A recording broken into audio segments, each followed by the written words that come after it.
Hello, ladies and gentlemen. Welcome back to the I'll Try That podcast, where we talk beer news and beer reviews. Today, Joe is talking to Poppy Jamison, who is the community manager from Days Brewing Company.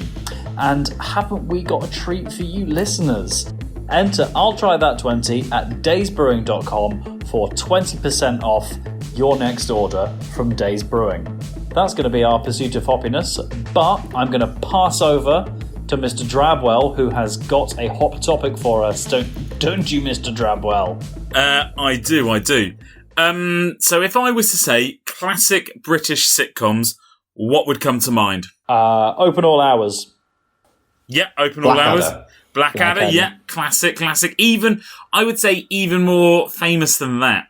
Fawlty Towers. Fawlty Towers is going to be my next one. Can you give us a location? Because a lot of these British sitcoms had specific locations where they're set, and I want to narrow this down a bit. It was based in London. Well, it has to be Only Fools and Horses.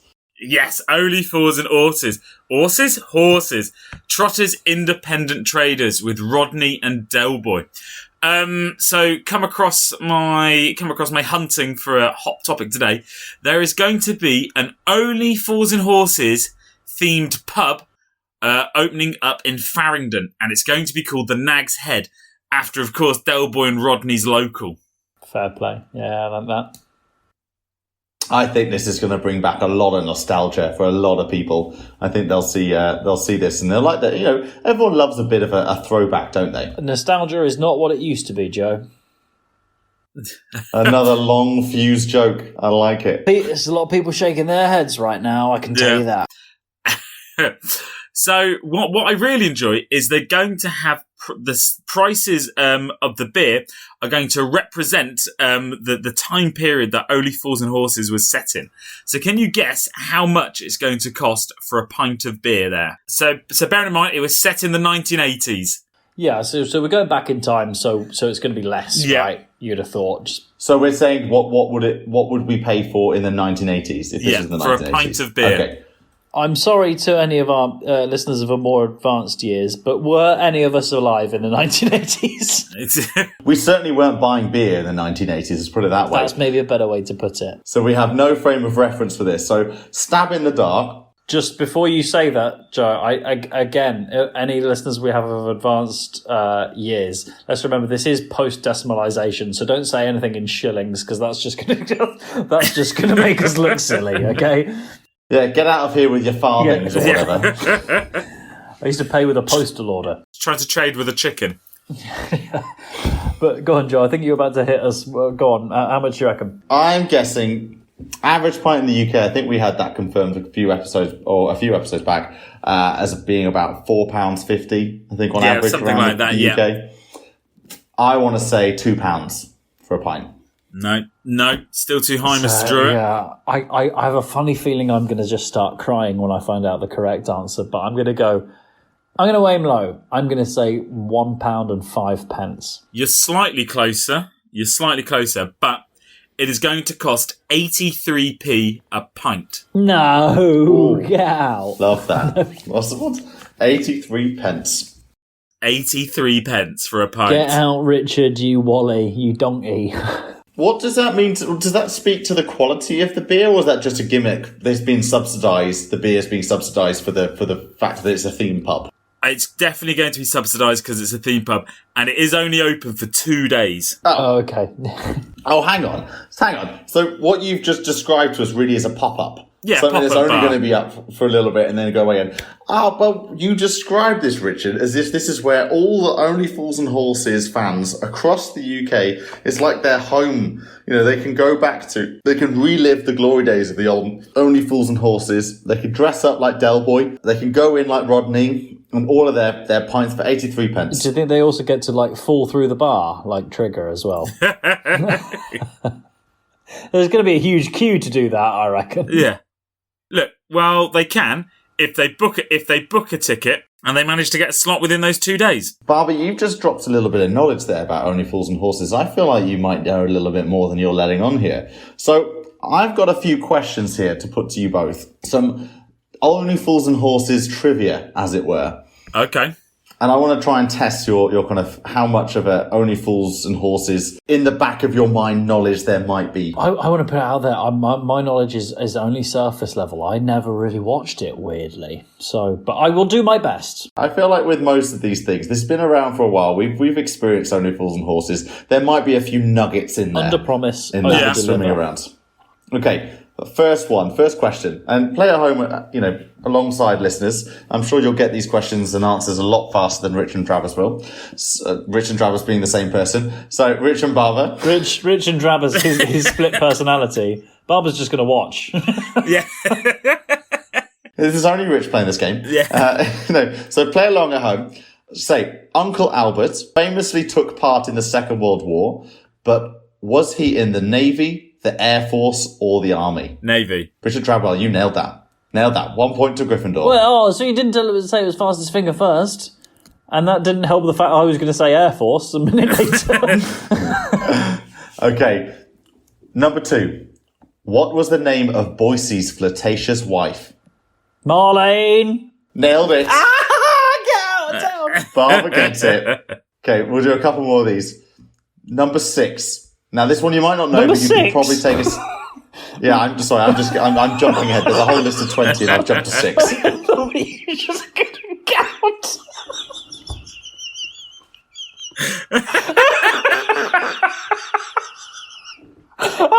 Yeah, have a word with definitely yourself. how that sounds, isn't it? 1, 2, 6, 9.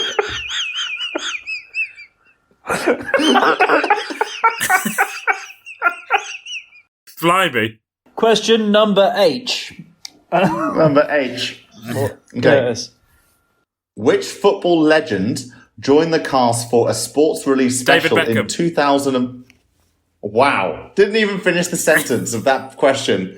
Wow, Richard Travwell, you got this. Okay. Thought it might have been Gary Lineker. Which incorrect name does Trigger call Rodney? Dave. Yes. Well done, Barber. Don't even watch. I realise I'm saying yes because I'm seeing you guys and I'm seeing your light boxes light up when you're talking. So, listeners, the scores on the doors right now is 2 apiece. Do you know what? It's quick Barber fire, this. and Travers have got on this 2 apiece, right? We should do more quizzes on the podcast. More quizzes, yeah. Next question. What is the age difference between Del Boy and Rodney? 17 years. 15 years. It's 13 years, or 12 to 13 years is what they put down in his answers. So I give, maybe half a point. Well, Half a point to Travers on that one, yeah. Because he answered second after all. Look, we'll just stay at 0-0. Joe, give us a tiebreaker question again. okay. This is a tiebreaker question, okay? Complete this phrase. Next time this year will be... Millionaires, Rodney. Yes, well done. Richard Travwell, your knowledge of Only Fools and Horses has come up trumps here. Yeah, I don't even like quizzes, really. It's just stupid, that, really, isn't it? Right. Yeah. Okay. Fine. Right, let's just quickly wrap up. Fine. Well done. Enjoy the victory, Richard. I hope it makes you very happy. What a sad little life you lead. What a sad little life, Richard. Dear Lord.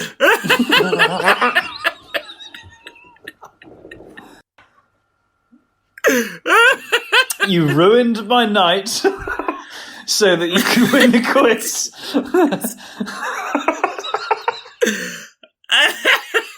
How about that Days Brewing, hey? In this week's episode of The Pursuit of Hoppiness, I'll be chatting with Poppy Jamison from Days Brewing. So, Poppy, very excited to have you virtually sitting across from me. Now, I wonder if you could just kick us off with a bit about Days Brewing. Yeah, absolutely. Well, thanks for having me, firstly. I'm loving being here. I guess Days Brewing, what are we all about? Mike and Duncan, the co-founders, they're both best friends from Edinburgh. They've been friends since they were like 10 years old. Mike's worked in AB and Bev, Duncan worked at Propercorn previously, and they both love beer. And I also love beer, and we just love beer and everything that it brings, but we just don't like the side effects of alcohol. And Days, I guess, was created just like, to create great beer that everyone can drink and everyone can enjoy the beer moments, but just without the side effects of alcohol, really, is us in a nutshell. I think you guys are so on the money right now. This is such a growing area, this non-alcoholic trend, as we're seeing. I can't even call it a trend anymore. It's such a staple now. Every brewery that we hear has to have a non-alcoholic side of them. But you guys are pure non-alcoholic. Yeah. It's something we're actually really proud of. And I guess a lot of people do ask, why 0.0%? Because a lot of non-alcoholic beers are 0.5. And simple answer really is people are asking for it. We launched Days, and we really got a lot of consumer feedback, asking what kind of beer they'd like to drink. And, the main feedback we got was refreshing. And another one we got was 0 alcohol. If you're making a non-alcoholic beer, make it non-alcoholic, basically. Fantastic. And so by non-alcoholic, am I right in saying that it never ferments to the point where it becomes alcoholic? Yeah, that's exactly how it is. So we do a double fermentation process, which means, exactly what you said. We start fermenting, we brew it as though it's going to be an actual alcoholic beer, and then stop at the point where alcohol would start being created within the beer, and then cool it down, I guess. We don't even know, cool it down is the wrong word, but we stop the fermentation, let it lie, and then do it again, and then stop it again where it would start creating alcohol. I see. So there's never any alcohol. We don't burn any. We use these ingredients from Scotland, water from Scotland, the breweries based near Edinburgh, and we're just like, it just doesn't make any sense to boil off all those amazing ingredients at the end. So also at the same time as this process not hitting alcohol, am I right in saying that the ingredients are used more, like there's less waste as well potentially with this brewing process? Yeah, less waste, definitely less waste. Because it just doesn't make any sense to us to use all these quality ingredients and then, throw away half of them or boil half of them off, Now, you mentioned there that, these are natural ingredients and it's all brewed in Scotland. And this is from the founders. They're Edinburgh-based or Edinburgh-born. That's how they met. Yeah. Got it. Okay. And we're just seeing such amazing craft beer coming out of, and beer in general coming out of Scotland. Yeah. Obviously, I don't need to tell you guys, Brewdog and the likes of Brewgood are coming out as well. Yes. The list is almost endless of the new wave of beer. What is it, do you think, about the Scots and this new age of beer that they're just taking it by the horns and saying, we're going to drive this forward?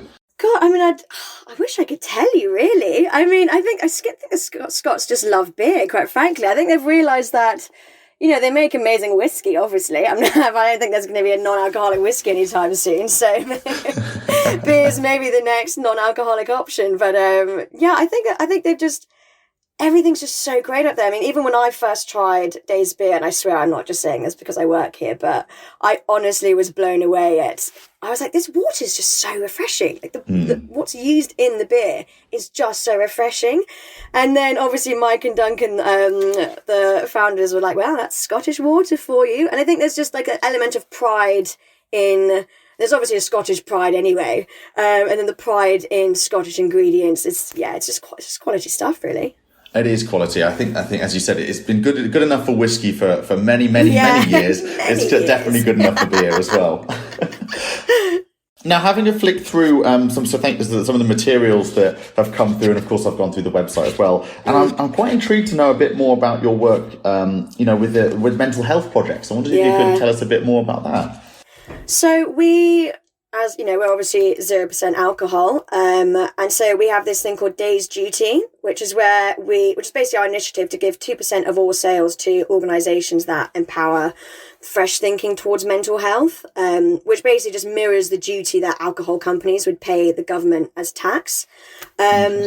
I think in the first quarter, we change our charity every quarter. So our first quarter, we donated to Mind. Actually, in these last 2 quarters, we've donated to Run for Heroes, which I don't know if you remember Run for Heroes. It's when in the first lockdown, everyone did run 5K, donate £5 to the NHS. So we sort of partnered up with that charity to, donate to the NHS heroes. It's just something. I think it ties in well with the fact that, we all of the team here, we do actually drink alcohol, we drink beer, but we appreciate and we realise the negative side effects of alcohol, and that does include on your mental health. Like, alcohol is, at the end of the day, a depressant. obviously in excess are much worse. And I think just the fact that if we can give some part of whatever we make to some mental health charities, I mean, it's just a no-brainer really, and it ties in with the sort of mental health aspect of why would anyone drink or not drink alcohol so they can feel better, not just in their body and their mind. Oh, well, I love this on multiple levels because it's a self-imposed tax that you're putting on yourself of something that, you don't need to do that, but you're doing it because it's like, well, the rest of the beer industry has this tax that they have to pay. So let's just match that with something that we then put across. So I love that from its first things, but also as well, like looking through your, how you guys talk about these initiatives and then how that translates onto your Instagram and how you talk about, quite serious topics like sleep deprivation with alcohol, and some of the misconceptions there. I was really enjoying, the freshness of the Instagram, kind of how you were talking so openly about these. These are things that people just, when we're talking about mental health, of course, it's a very broad topic, but even down to the point of like things that everyone is going through of like sleep deprivation, it's alcohol's link with stress and anxiety levels and how that it reduces your serotonin. And I loved how both informative and fresh that kind of that conversation is on your Instagram. I guess also, it's important. I think, a lot of maybe competitors of ours maybe talk about just the hangover aspect of alcohol, which obviously is, one reason for not drinking. But, I mean, when this was personal experience throughout this whole pandemic, I definitely cut down on my drinking and just really noticed just how much more productive I was, how much more I was sleeping or even better sleep I was getting, and just generally just how much better I felt. And I just don't think the big beer companies, like Heineken, obviously they do a 0.0 and Beck's Blue, and they can't talk about the negative aspects of not drinking. They can I guess sell their product in sense of, when you're going to drive home, drink our beer, or, pregnant women drink our beer, but they can't really talk about what alcohol does to people, which is where I think we're very fortunate in that we just sell alcohol-free beer and this is what we're about. So am I guessing that is the plan forever, is you guys are a solely non-alcoholic beer producer? Yeah, absolutely. So you'll always have that license to link this with. And I love how with non-alcoholic, especially with you guys, and I've seen this with other competitors in this field, it is more of a lifestyle conversation. Now, beer as itself is a lifestyle, kind of industry. You can talk and pair it up, but it really is with non-alcoholic. You have way more license to paint this picture of like, well, if you want one for lunch, you can do. It's guilt-free. Exactly. It's, I can read on the bottle. It's either, you've got your pale ale's, I think 69 calories and your lager is 73 calories. So that's, that's like if you were to pick up a soft drink, for example. So you could replace that, I suppose. That's exactly it. And as I said earlier, it's those beer moments, like, I'm not going to go to the pub with friends and have a pint of Coca-Cola or, a pint of water. I want a beer. But, if it's a Tuesday night or even a Wednesday night, it's that sort of, I guess, placebo effect of holding a beer in your hands and actually enjoying a beer. Mm-hmm. And then, I actually had the other day, I actually had 2 pints of alcoholic beer and woke up, wasn't hungover, but I was just dehydrated and just didn't feel 100%. I didn't go for a run that morning. I didn't feel quite on top form the next day. Mm-hmm. And it's just being able to, from a lifestyle factor, still be able to do all those things you want to do. I'm not going to. I don't have to cancel my plans with my friends for fear of not making my run the next day. Yeah. I still will be able to do that. So the lifestyle factor is a huge element of it. And I think what's maybe kind of, from what I'm kind of seeing, is why the non-alcoholic, it kind of is growing so much, is that non-alcoholic beers don't look like non-alcoholic beers anymore. Yeah. And I think that stigma attached to it is also reducing. I think, for me personally, I'll happily have, if I'm, having a couple of drinks, I'll have an alcoholic drink and I'll take a non-alcoholic beer in between that, and just to kind of spread it out a little bit more. And that's something I would not have thought of before. But it's something that definitely since lockdown, I think, and being more introduced and more open, I suppose, to non-alcoholic drinks and what non-alcoholic beers specifically, it's just something that just, as you said, for all of those benefits that you've been listing. Completely. Just to think of that way. But I mean, going on to how you guys look, I love, talk to us about Days as a name. Where did that come from? Well, I'm glad you've asked this. Days really, I mean, there's this sort of famous marketing saying by Simon Sinek, who says, people don't buy what you do, they buy why you do it. And it's what attracted me when I applied for the role here at Days, actually, as I saw Days, and the sort of tagline is, do more with your days, or beer for doing. And, the sort of why is anyone not drinking alcoholic beer? So that you can do more with your days. And the fact that we just have this such a strong brand message just in the name. Yeah, it's very exciting. So that's why Days came about, is to do more. Just do more with your days. Do more. And I love that you've tied this in with all of your language, like your loyalty program is called Minutes. Is that right? Yeah.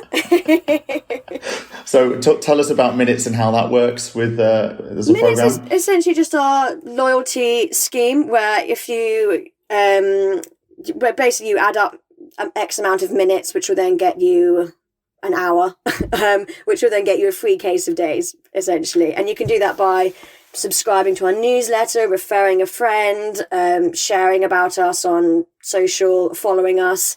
All of these things add up to then get you either just a discount or a full case of Days. That's great. So it's not just by buying more beer from Days. You get the minutes. There's all these other interactions, other ways that you can earn minutes. As part of this program. Yeah. I mean, I guess talking about buying a beer. I mean, this is probably the perfect time to say any listeners who are interested in trying some Days, and I highly recommend it. And the guys have done as well, as you'll have heard just before this. You can go on to the Days Brewing website and enter in the discount code. I'll try that 20. For 20% off. So thank you very much, Poppy, and the team at Days for setting that up. And Poppy, I just wondered if there's anything else that there's anything upcoming listeners. What's the next, what's your plans, I guess, for Days and where it's going? God, big plans.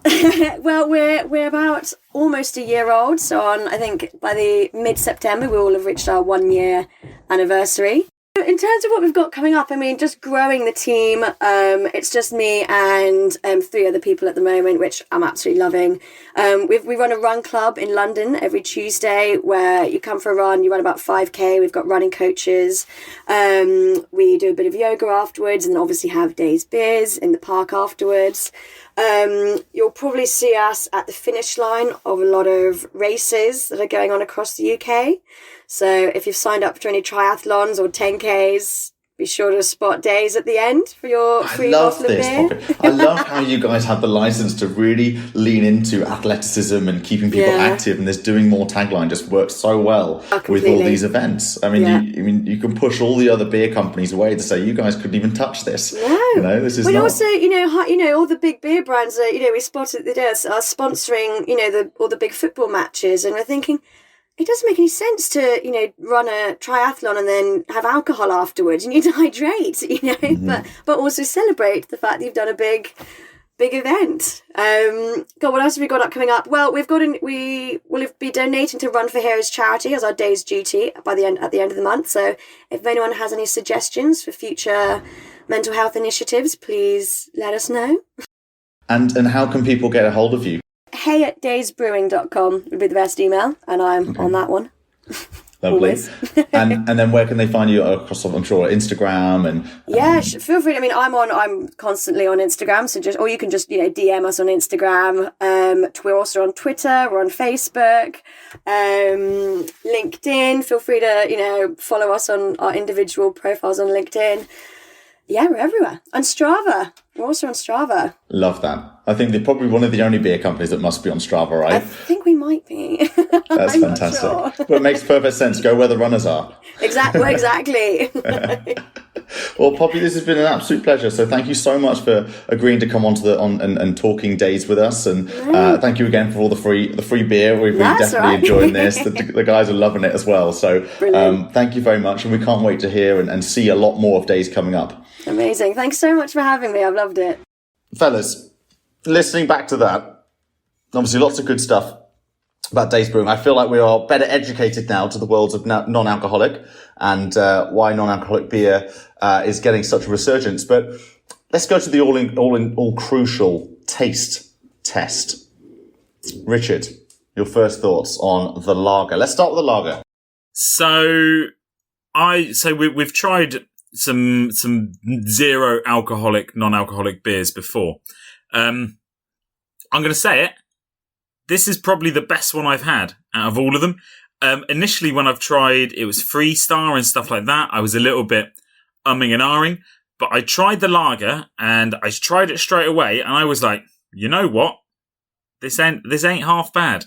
I think to mirror that, I'm really enjoying this non-alcoholic lager. I think also to reiterate the point that Poppy made, this never becomes to the point of alcoholic, so it's never had alcohol in it in this process. But it tastes like a beer that's had alcohol removed from it, which is fascinating, because the only other one we've had which has been like this or really champions the fact that it's never been alcoholic is Freestar. And that was a very acquired taste for how you drank it. Whereas this is really, really palatable. Yeah, fair play. Props to Days for that. It's exactly as you say, Joe, and that's not easily achieved, as I think has been discussed before. So, if there's one to engage with, I mean, it's presenting itself very nicely. No, I was just going to say, I'm just really enjoying the way non-alcoholic beer in general is going. And if we're now getting quality stuff like this, what Days is producing, I'm genuinely excited to see where the non-alcoholic beer trend is going to go. I think it will get better and better. I mean, it already has taken on a different existence to how a non-alcoholic beer is not a new concept. I mean, I was rewatching that Simpsons skit where it was Duff beer, and they had to make a non-alcoholic version, or Duff free or something. He said, and he was proudly saying, our Duff customers come for the taste of Duff, not for the alcohol, and then we'll be better than ever. And then next scene is him putting an out of business sign on the front thing. And I just think like that sums up the attitude to non-alcoholic beer back then. Beck's Blue, no one really engaged with Beck's Blue, but that's the big one that I could think of. Whereas now, non-alcoholic beers have taken on a life of their own, where people are picking up non-alcoholic. Every brewery under the sun has, that brews alcoholic beer has to have a good alternative non-alcoholic version of their beers.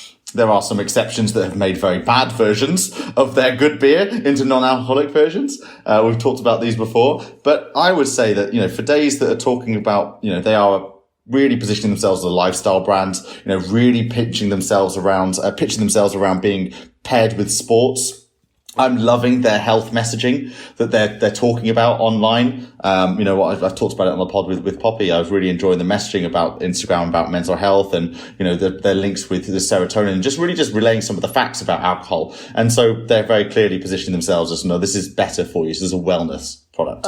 So did I hear, sorry, checking again, calories per bottle? Yeah. So exactly. The lager is 73 calories a bottle. 73 calories per bottle.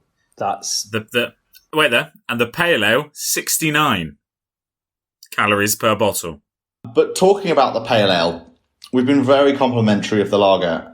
The pale ale, I think, is falling victim to what we're finding in the rest of the industry right now, where ale seems to be very difficult to create a very palatable and very close to the original ale that's non-alcoholic.